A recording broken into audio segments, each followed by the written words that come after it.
Hello everyone, welcome back to my channel. I'm Nkonye, also known as NdiNaija. I am here in this video to show you guys how I prep my planner for a new month. We are already getting to the end of January 2020, which means for me, in my Discbound planner, I need to do a little bit of prep. Now I have a couple of supplies here with me. The major one being this Levenger punch. I punch my Erin Condren Planner for discs, and so when it comes to the end of the month, I typically remove the old month and put the new month in it.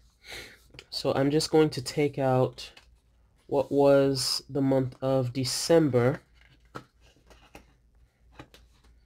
trying to do it carefully, and put it in and put it back into this binder. Now, at the time that I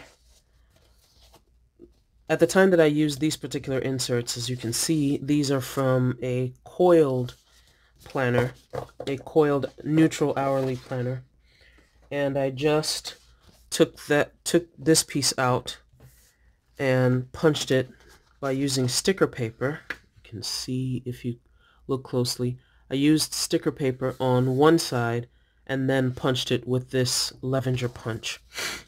I've since switched from using the hourly planner, or from using the coiled hourly planner, to using the binder hourly planner. Sorry, not the bound. And now I'm going to have the month of January in this. I typically have 2 months at a time in my planner. I keep the previous month and the next month. So we're going to take out February from here, and we're also going to take out February from the daily planner.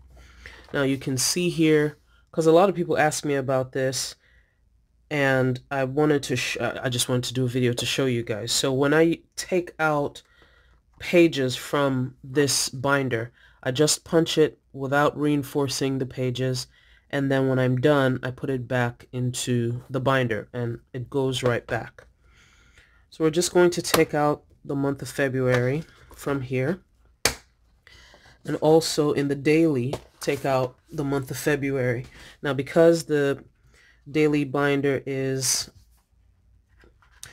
a daily planner, there are many more pages than in the excuse me, there are many more pages than in the regular weekly planner or the deluxe monthly. So I'm going to take this out, punch it, and then put it in my other planner.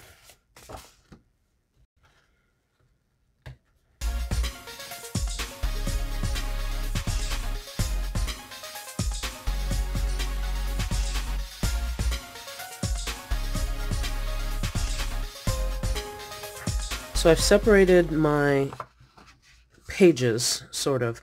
I like to punch about 3 pages at a time, because Erin Condren has the very nice thick paper, and in this Levenger punch it's best to just punch 3 to 4 pages at a time. I prefer to do 3 pages just to be sure that everything is, a-okay.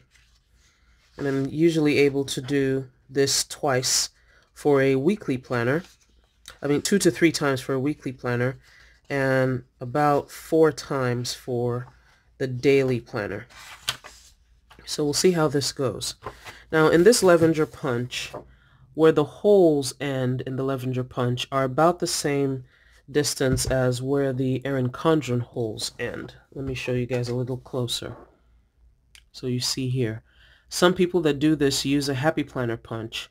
You can use whichever one you're more comfortable with. I personally use this one, partly because the holes basically line up, and I can choose to just ignore this middle section and go this way or that way, and I'm not hampered by the punch receding a little more into the paper. It doesn't really bother most people. Another unique thing about the Levenger punch is that it has different settings that you can push your punch to. I usually put it on compact because with the compact you have 9 punches, which is what a classic Happy Planner cover like this one that I'm using that uses. So it has 1, 2, 3. This whole thing has 11, but you can, when you set it to compact, it'll have 9 before you get to this end here, this stop. Let's count it. 1, 2, 3, 4, 5, 6, 7, 8, 9. So that's it. It's 9 pages, or 9 slots. I'm now going to put these together and then punch.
So there you have it. I have all of February in here and all of January as well. And I think I'm going to take the first half of January from the daily section out just so that I can reduce the bulk in this planner. Now, I typically don't keep the monthly view of the daily in the planner because I use the monthly view in the weekly version of the planner. And I'm just going to put this back into the binder. I think I'll leave that page. So I'm just going to put this back into the binder along with the cover for February, and that's it.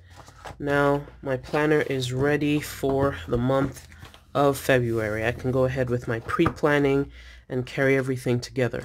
I typically put this with this band to keep it closed because of the bulk and the way I have things arranged. And that's it. Thank you so much for watching. Hope this was helpful. If you have any questions, please leave them down below in the comments. Thanks, y'all. Bye.